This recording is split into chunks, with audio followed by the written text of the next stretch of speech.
Welcome back everybody to the 100th episode of Direct Comparison. In today's episode, we're going to take a look at the recently released Need for Speed Heat, and see how it compares both visually and from a gameplay perspective to 2017's Need for Speed Payback. Both games are being run on the PC with the settings cranked up as high as possible at a 1440p resolution, though for the sake of image clarity, I will have the motion blur option disabled. Alright, so to kick this comparison off, let's look at a few shared car models in each game. Now obviously the first thing you're going to notice here is that the coloration and reflective surfaces have changed a great deal, but I'll expand upon that during the lighting portion of this video. As far as the vehicle model itself goes, there's very little that's actually been changed. All the same details are in exactly the same place and appear just as crisp. However, there does seem to be slightly more aliasing in Need for Speed Heat, which is odd considering they both utilize the same temporal anti-aliasing method. Other than that, there's really no noticeable change here. It's likely that the exact same models that were used in Payback have been recycled into Heat, with some minor changes to the default cosmetic appearances in some rare instances, and a drastic improvement to the reflective properties. Now, let's take a look at the environments offered in both games. Both Need for Speed Payback and Heat offer large, open-ended environments to race around in, but the choice of location is drastically different. Payback takes place in a desert city inspired heavily by Las Vegas, with several winding canyons, long stretches of desert road, and the neon-lit streets of Fortune Valley's casino district. Need for Speed Heat, on the other hand, takes place in a fictional version of Miami, with bright beaches, some classic 80s inspired architecture, and lots of rural cliffs and farmland off to the west. But despite this potentially more colorful, lively locale, Need for Speed Heat feels almost lifeless. There's fewer civilian vehicles on the road, and I have yet to find any pedestrians walking on the sides of the road like in Payback. The pedestrians in Payback didn't look particularly great, but it did add a little bit more to the world that feels odd to not include in a location like Miami. Textures, on the other hand, have been improved a great deal. Things like grass, roads, trees, and even small things like fire hydrants and traffic lights have seen a nice bump to their polygon count and texture resolution. Next, let's look at the lighting.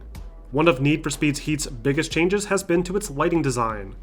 Heat offers some fantastic reflective surfaces throughout its game world, from its many vehicles and shop windows to its large water surfaces and beautifully done wet environments during rainy weather.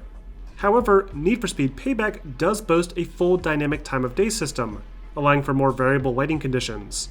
Heat only offers static lighting effects, with a few different randomized preset conditions selected whenever the player decides to flip between night or day. It does feel like a step back, though it does seem to be done for the sake of benefiting the design of the gameplay mechanics. The lighting quality itself is still mostly the same, with minimal volumetric properties, but still some decent God Ray implementation, and the new reflective surfaces really help make the experience feel more immersive than before. Because the lighting is now static, Ghost games were able to improve the shadow quality of environmental objects significantly, with softer edges that appear more natural. Unfortunately, the nighttime shadow effects are still disappointing, as streetlights still fail to cast shadows of the player's vehicle.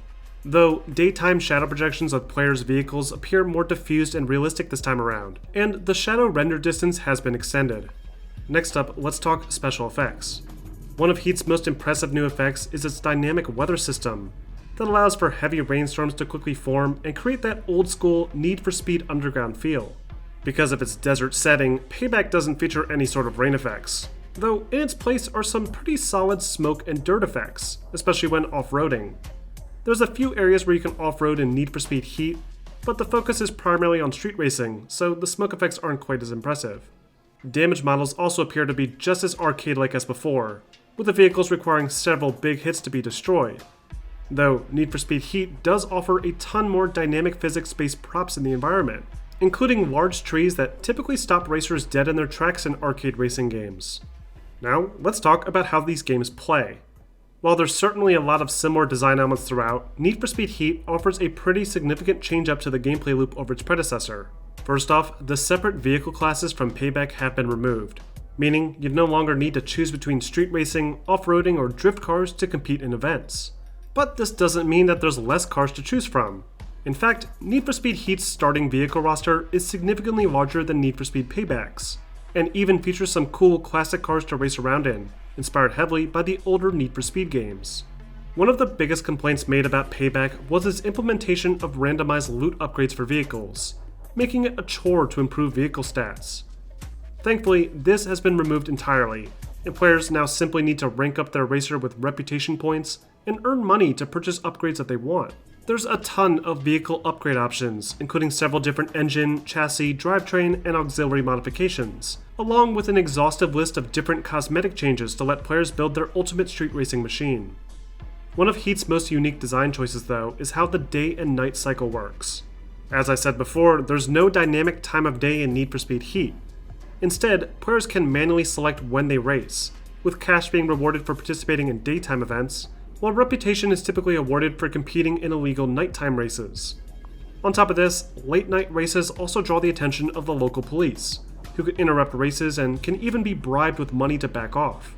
To encourage players to participate in these nighttime events, players can earn bonus reputation points by completing more races and evading the police, but will need to secure these points by safely escaping to an unlocked safe house, adding a sort of survival twist to the experience.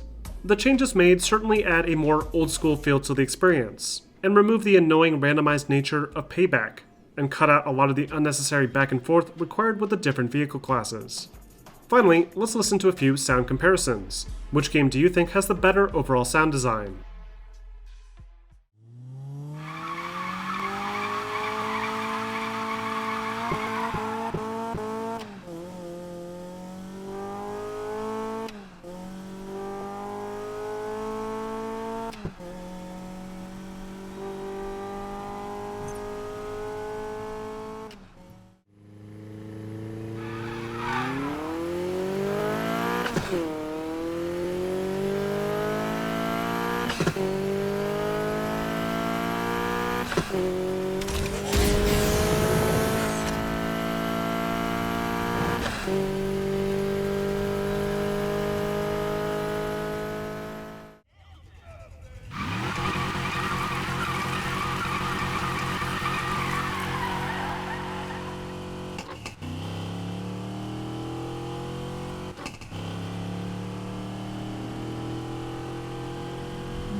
And that wraps up this episode of Direct Comparison.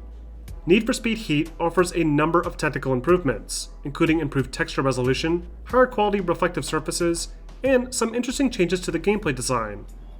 Though, with the removal of the dynamic time of day, and a sizable decrease to the amount of pedestrian and random traffic, the world does feel a bit less lively. But what do you guys think? Do you think Need for Speed Heat is an improvement, or did you prefer the design of Payback? Let me know in the comments section. Also, I wanted to give a special shout out to Kung Fu Hot Dog for being a member of the Elite Club tier on my Patreon. Thank you so much for your support. If you'd also like to support this channel, please check out the link to my Patreon in the description. And of course, don't forget to like and subscribe for more videos posted every week.